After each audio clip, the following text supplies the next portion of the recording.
Russians will pay the price. 53 Ukrainian prisoners dead after the shelling. On the morning of 29 July, Russian-aligned propaganda media announced the shelling of a penal colony in Olenivka, Donetsk Oblast, where Ukrainian prisoners are being held. Ukrainska Pravda sources note that the blow to the Ukrainians was struck by Russia.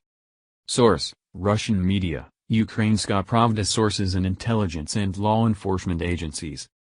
Details: Russian propagandist media are claiming that allegedly the armed forces of Ukraine targeted the barracks where captured Ukrainian soldiers are being held. Kremlin-aligned Russian media outlet RIA Novosti with reference to militants writes that the number of those killed has increased to 53, with another 75 injured.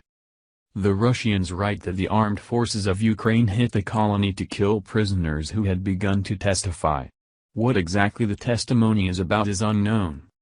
Ukrainska Pravda sources in the intelligence service reported that Russian artillery strikes were recorded towards Olenivka.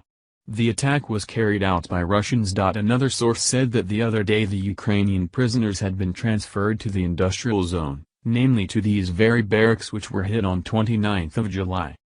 Ukraine's Ombudsman Dmytro Lubinets. Quote, as the Verkhovna Rada, Ukrainian Parliament, Commissioner for Human Rights, I have applied to the Office of the Prosecutor General of Ukraine to verify the facts and to record a war crime and a violation of the norms of the Geneva Convention.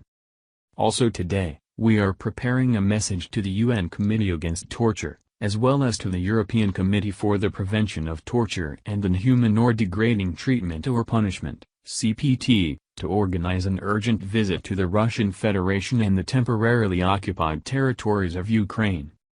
We will hold consultations with the International Committee of the Red Cross again to increase the pressure by the countries from around the world on the Russian side to fulfill its obligations regarding prisoners of war and to allow access of ICRC representatives to the POW to assess their health and conditions of detention.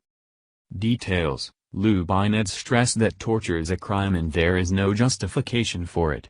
In addition, the actions of the Russian military are a war crime according to the Rome Statute of the International Criminal Court.